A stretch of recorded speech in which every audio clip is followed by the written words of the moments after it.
Namaskar and welcome to Daily Global Insights, episode 244. Today is Monday, and here are the main points. Al Qaeda leader Al Zawahiri appears in a chilling 9/11 video. Pictures and videos emerge of Taliban slaughter 1 week after the media interview from Panjshir. Is the UN and the world turning a blind eye? FBI declassifies the 9/11 documents. A Saudi official helped with the logistics, and the report is a 15-page redacted report. Indian PM soon to launch a national intelligence grid to fight terror. In global news, Al Qaeda leader Al Zawahiri appears in a chilling 9/11 video. Namaskar, Sridharji, and welcome to PGurus channel. Your thoughts on what is happening with this new video that has emerged of Al Zawahiri? We thought he was gone. Namaskar, good morning to everybody, or good afternoon, good evening, wherever you are. Yes, sir, I think the three important incidents. The first one that you are alluding to is on the 20th anniversary, the video of Al Zawahiri and his message, which is seems to coincide with a number of incidents. It's a recorded video, not a live video. Coincide with a number of incidents, including around Syria, that he is alluding to. So, to me, it sends a very clear message. The war on terror after 20 years and 8 trillion is just about to begin because everybody is intact, including this deputy leader who took over the leadership when Mr. Osama bin Laden, was compromised, or he was killed by the U.S. forces. So you find now the Al Qaeda is fully intact, operational, and this is a very provocative video that has come out. And no American left behind in Afghanistan is a blatant lie by Biden administration, says retired Lieutenant Colonel Marine Corps Oliver North. Pictures and videos emerge of Taliban slaughter 1 week after the media interview from Panjshir. Do the UN and the world turn a blind eye towards what is happening in Panjshir? Viewers, we gave a very detailed video with Major General retired GD Bakshi, who explained what was going on a few days ago. I hope you have seen that one. But here is some more perspective on that. Sridharji, your thoughts? Well, I think I said there are three important messages that is going to Mr. Biden. First is the Al Zawahiri video. The second message is that he had promised, and we had seen this, videos played out last in the Daily Global Insights programs, which is no American will be left behind. No, there's Americans left behind, and they're stranded. And we covered this issue again. What is the third one? The third one is the Taliban will comply with international norms and regulations. No, they are not complying. Pictures and videos are emerging that basically show that they are continuing the same, brutal behavior, which was the reason that these guys all went in, not only to take out the Al Qaeda but also to take out the Taliban.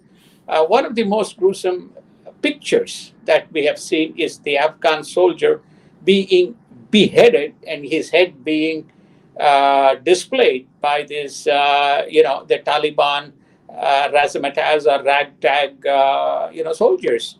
And apparently, there's another picture which shows that when they went into Panjshir Valley, some of the leaders' children not being spared and being persecuted.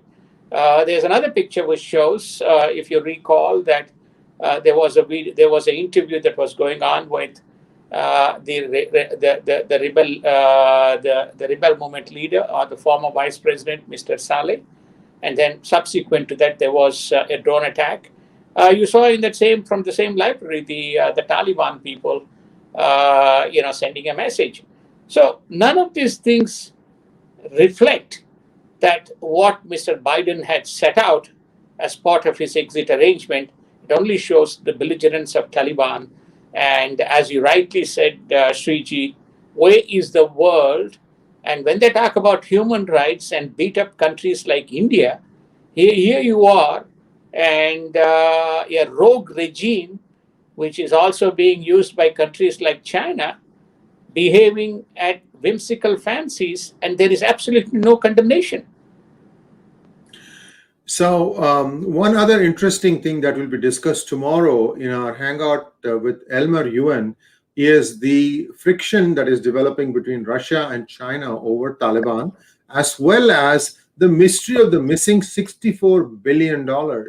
88 billion is on the books as having been left behind in Afghanistan. The inventory shows up only 23 billion. What happened to the remaining? We'll talk about all these things in a hangout tomorrow. Do join us. And let's move on. Taliban rolls out red carpet to China Belt Road Initiative. Qatar foreign minister is visiting Kabul to hold discussions after the formation of the new government. France to not have any relationship with Taliban government, says its foreign minister. Your thoughts? I think the Taliban and China are making their decisions and making their stands very clear. China has interest in the Belt Road Initiative.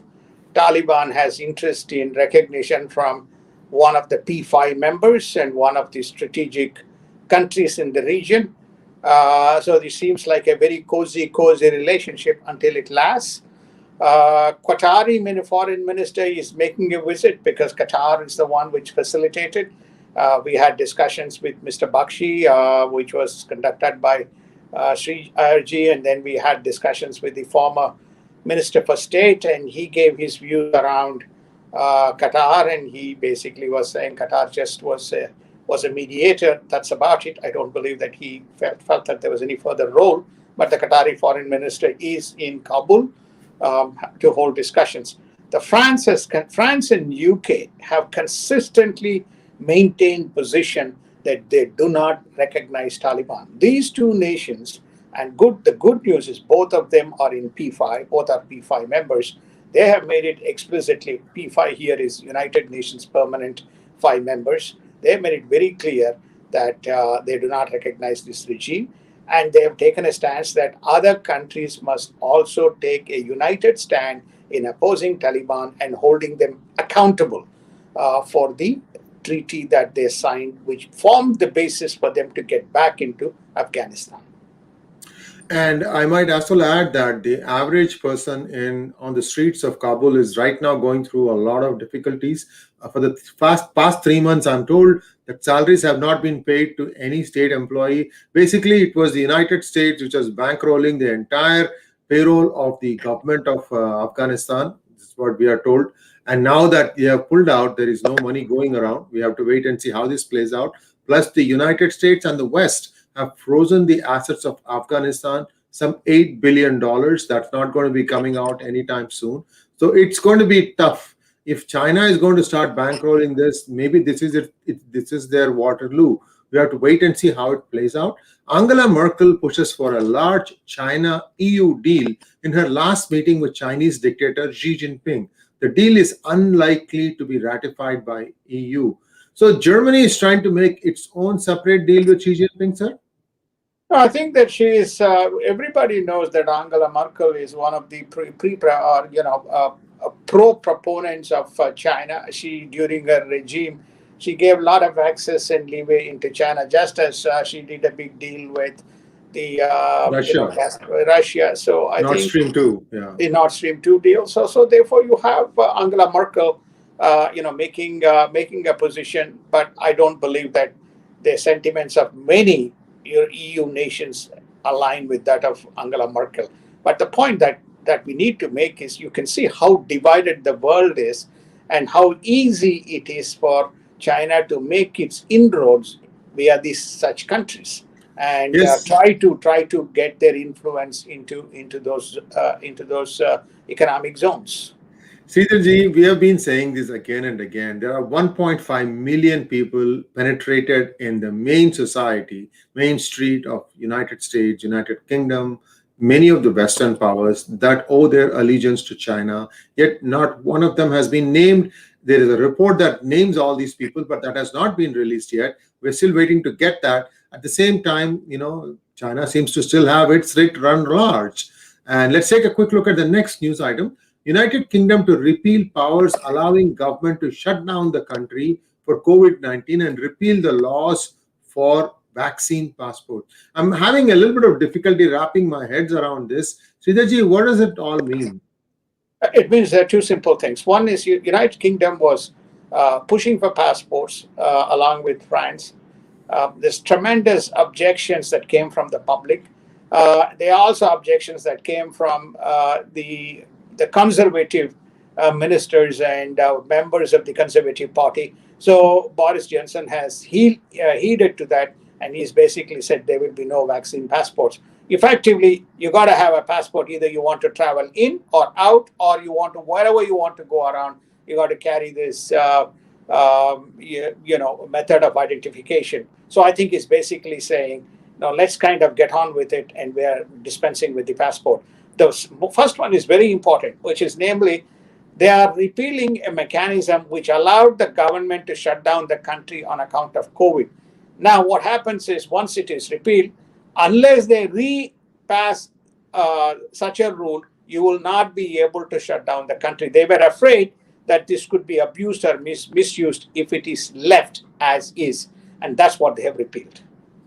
And China's Wang Yi says Vietnam should stop magnifying South China Sea issues. North Korea tests long-range cruise missiles overnight as Wang Yi lands in South Korea amidst massive anti-public sentiments. These are against China in South Korea. As we all know, South Korea is democratic and it is essentially an ally of United States. And there was a concern that since the US walked away from Afghanistan, if the US would do a similar thing in South Korea. Sridharji, now where do things stand? Is US firmly behind South Korea, Taiwan, and Japan? Where do things stand, sir? There are shifting stands right now. It's very interesting to see how Wang Yi is going about his job. Recall that Madam Kamala Harris was in Singapore, was in Vietnam, was in Philippines. Was not in Philippines, but there was a representative was in Philippines. So now you find that she went there to address their support, commitment, and United States will stand behind. So what does Mr. Wang Yi do? He goes to Philippines. He also goes to Vietnam. And he tells the Vietnamese Prime Minister basically saying, hey,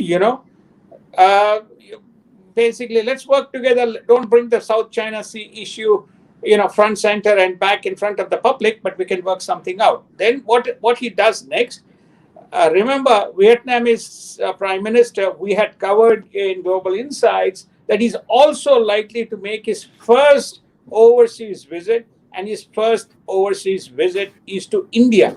And in Vietnam, you have BrahMos missiles. They're one of the people who have countries which has acquired BrahMos missiles, and they have on ground, both in Vietnam as well as in Indonesia, they have BrahMos missiles. So he is trying to go and work around the periphery, because Wang Yi is a very senior member of the Chinese Communist Party setup. The fact that he is there is a reflection. Now, you asked the question around Korea. There was to be a conference which has Japan, South Korea, and United States to revisit and relook at the security issues. And that has not happened as yet. And what does Wang Yi do? He flies from Vietnam into South Korea to meet with the South Korean president. As he does that, North Korea fires 2 long-range cruise missiles. And this is in a very covert and surreptitious manner, which has been picked up by the satellites, but not formally communicated by the North Koreans. He lands there with this fellow belligerent North Korea launching the missiles, and South Korea likely to have discussions with United States around Taiwan with Japan, correct? So he goes and tries to, again, put these issues, though there may be sympathy from the South Korean government to receive Mr. Wang Yi, the public sentiments are saying we do not want to have anything with China. In a major development, Iran reaches a deal with IAEA and allows upgradation of surveillance cameras in the nuclear sites. Israel conducts massive bombing raids in response to Hamas rockets.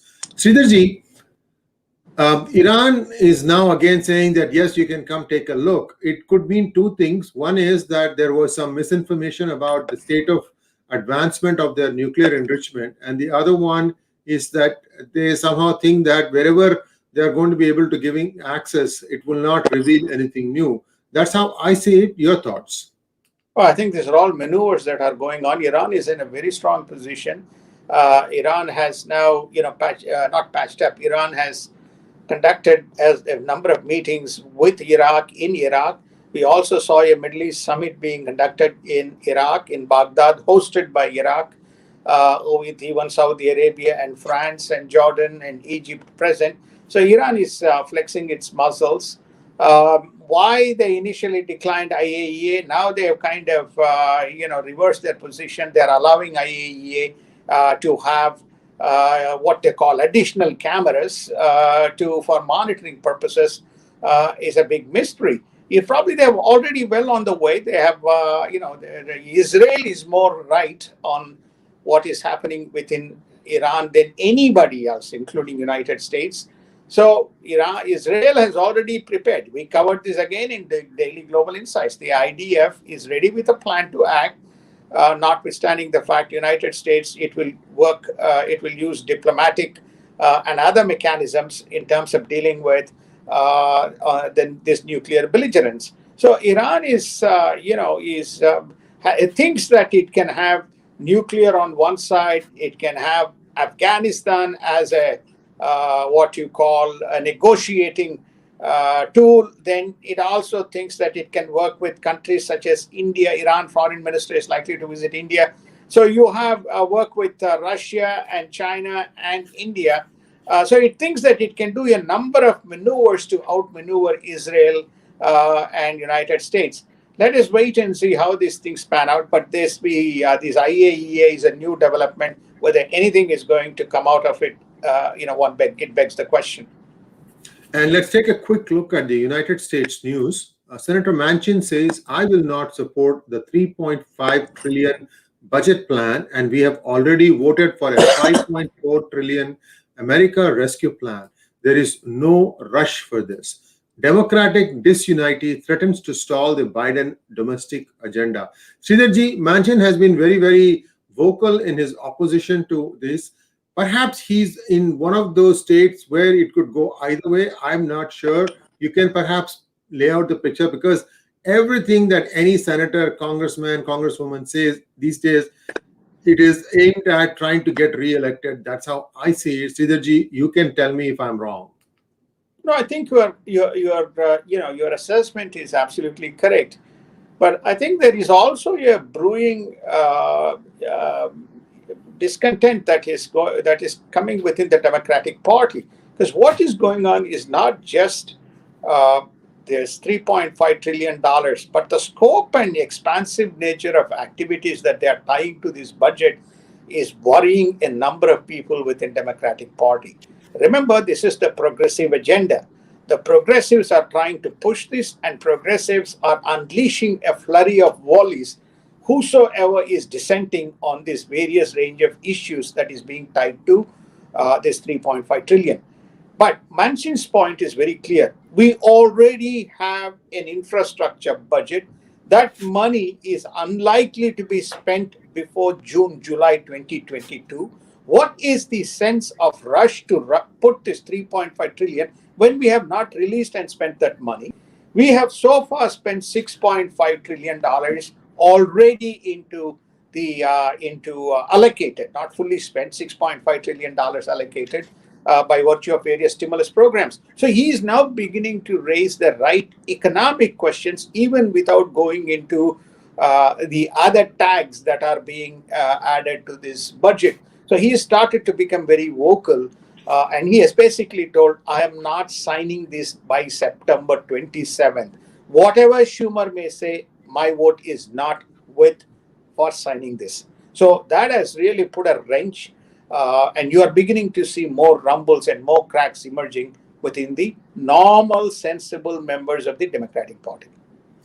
And the FBI declassifies the 9/11 documents. Saudi official helped with the logistics, and the report is a 15-page redacted report.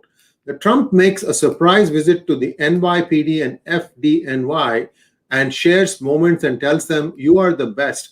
hints at a 2024 run. A Navy SEAL who shot bin Laden says the internal divisions in America is the biggest threat. Sridharji, Trump, is he hinting that he is going to be making a run for the 2024 US presidential elections? And what was the hint? What was the thing that was giving away? Two important things. 20 years ago, he was, when the 9/11 happened, he was there. He's a New Yorker, fully supportive. Mr. Rudy Giuliani was the mayor at that point of time. 20 years later, on the 20th anniversary, he was there. He went into the FDNY, that is Fire Department New York, and NYPD offices. He held what we call a town hall, and he gave a speech. We couldn't get to the video, otherwise we would have put up that video as well. And you could see that they were asked a question. Yeah, the NYPD FDNY officers asked the question, Mr. Trump, what do you think? We want you back. He said, look, the campaign finance laws mitigate me, and in terms of what I can say and what I cannot say, but hope for the good news. These were his comments. So this is the first very positive sign that he is going to be running for 2024. And the House hearings to commence on Afghan exit disaster with the Secretary of State first on the agenda. I'm sure people are going to ask questions about the missing $60-odd billion, where it went, whose pockets it lined.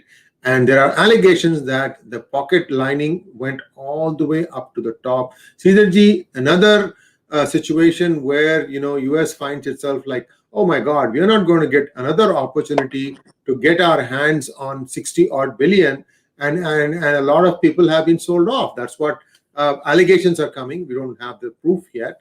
So Sridharji, now even the amount of funding, the insane amount of money that's being used for funding the infrastructure of America doesn't appear to be reaching the right hands.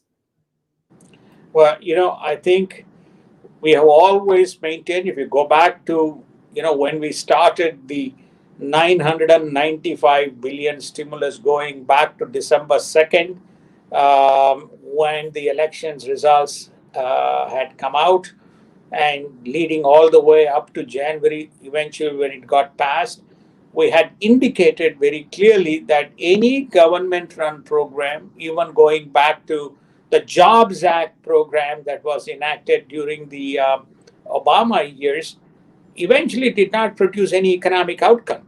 So therefore, when you raise these questions, it's very clear. We already have an issue around the $85 billion mispayments on the unspent money on the healthcare or the medical issue. Then we have issues around the for which Janet Yellen is likely to be called on the rental assistance program. That money has not been accounted for.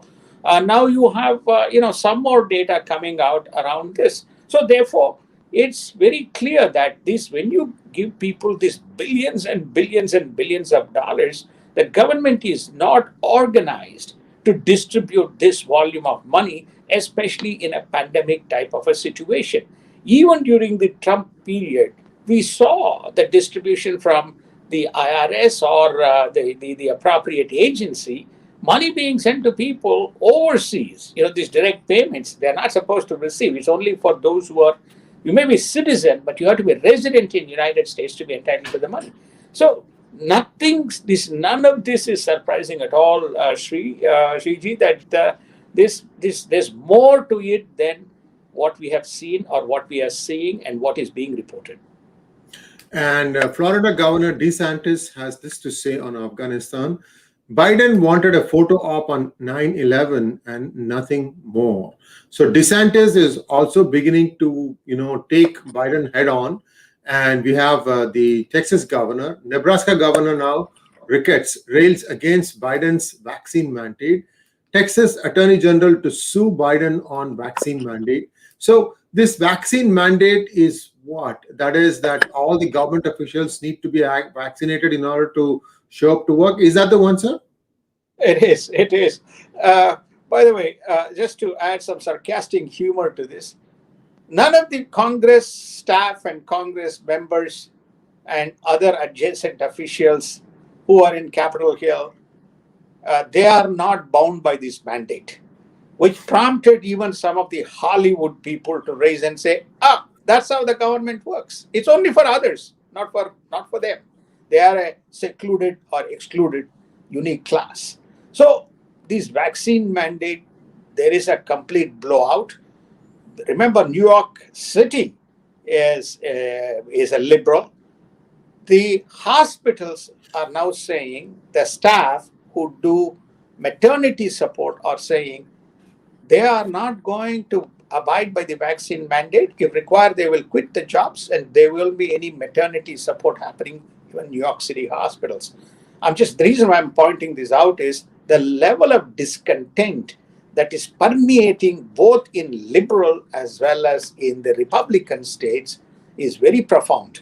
The specifics here is they are now telling companies which have more than 100 people, those companies have to are bound by this mandate. That means any employee who is in this particular category where you have more than 100, they have to be vaccinated if they have to enter the workforce. And it has to be enforced. There's no exception.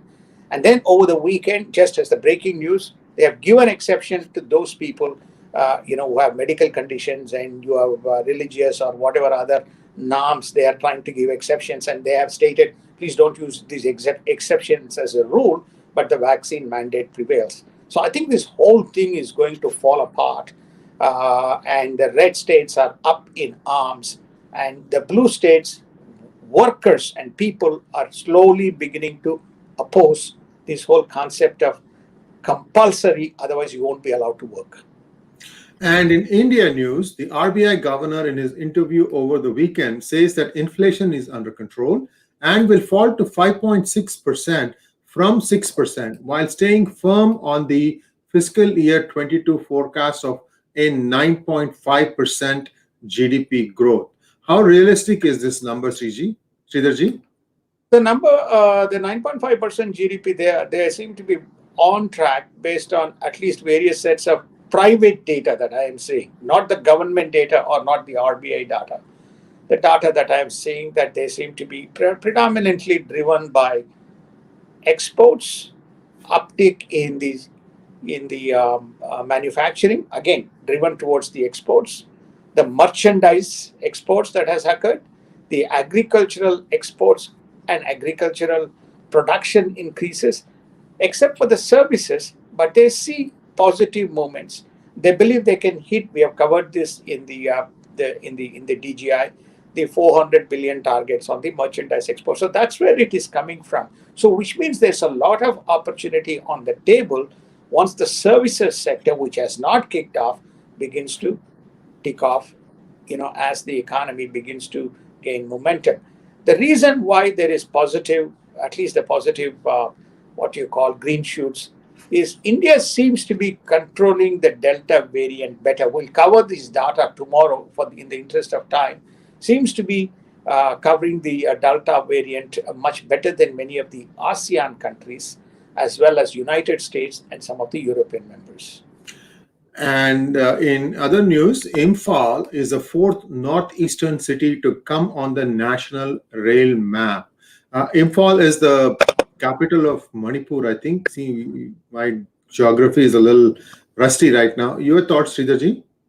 Well, it just is a reinforcement that the amount of infrastructure, the amount of connectivity, the amount of work that has been done is beginning to pay off and pay dividends. We talked about the couple of other states within the northeastern region which got the rail connection for the first time.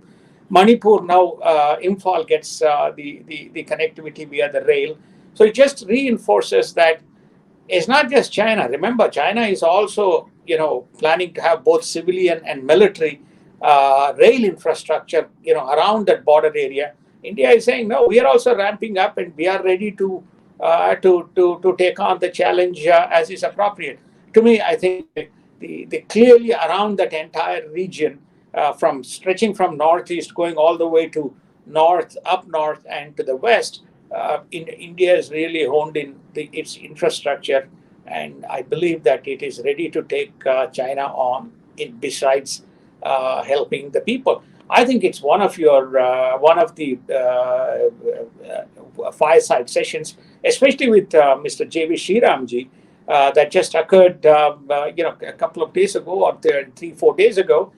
He emphasized the amount of work that's been done, especially around this Manipal and the Tripura and Assam areas, both not only the connectivity but also some of the export stuff that is happening out of that economic development that is happening. And infrastructure is one of the key components of the infrastructure of the economic development.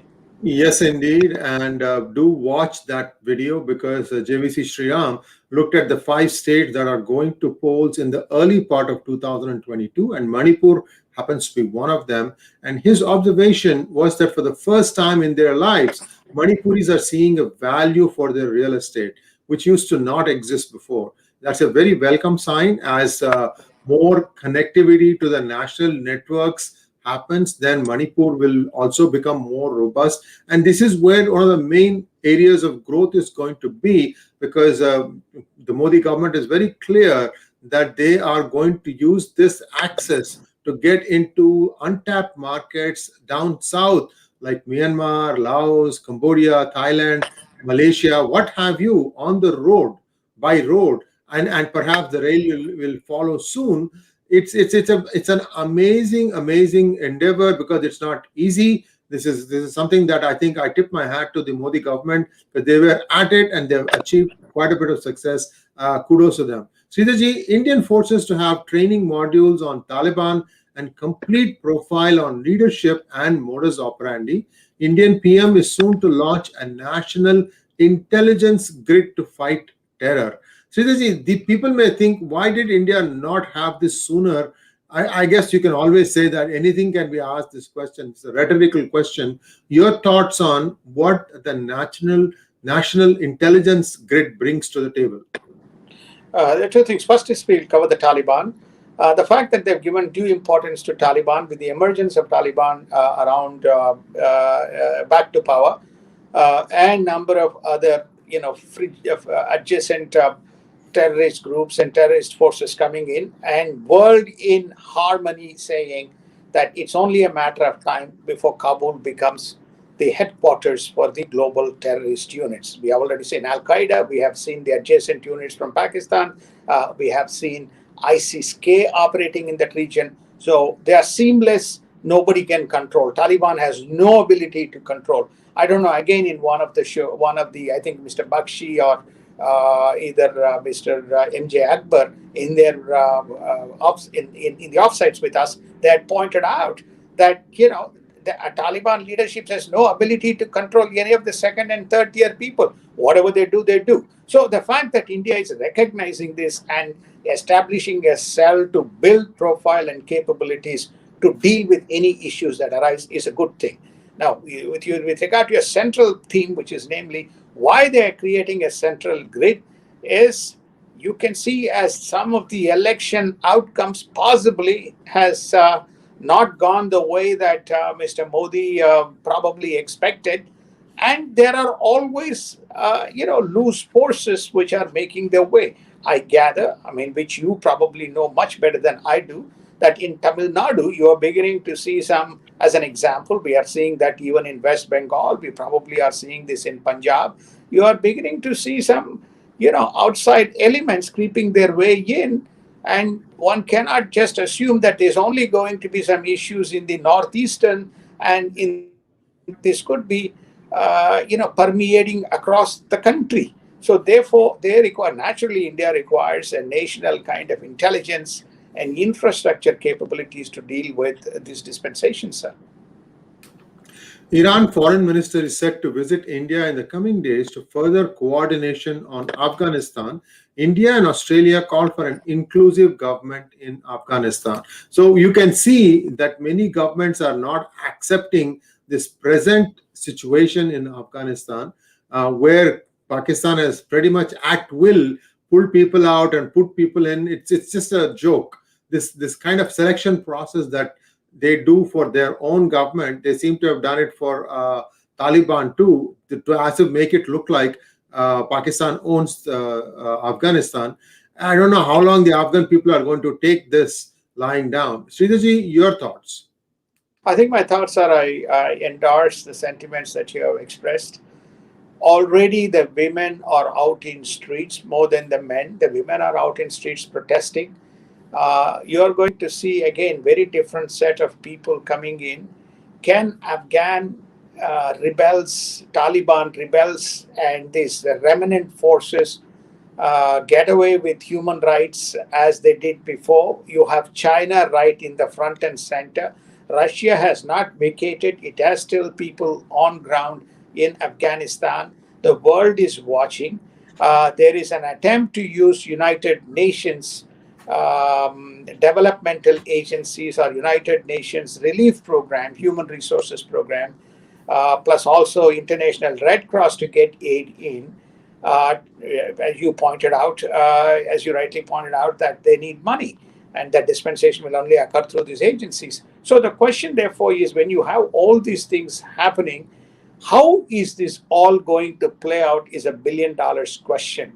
Whether this will force Taliban to go back into its old habits, and many of the countries basically dissuading and then moving away from any engagement with Taliban, will put the cat amongst the pigeons and basically make the point true, which is namely this is going to become a very, very potent and vulnerable point in the world for the world to deal with. And that's what we are left with as a result of this abrupt exit. And to wrap it up, as you rightly say, all these countries are disowning. Nobody seems to say that we want to work with Taliban.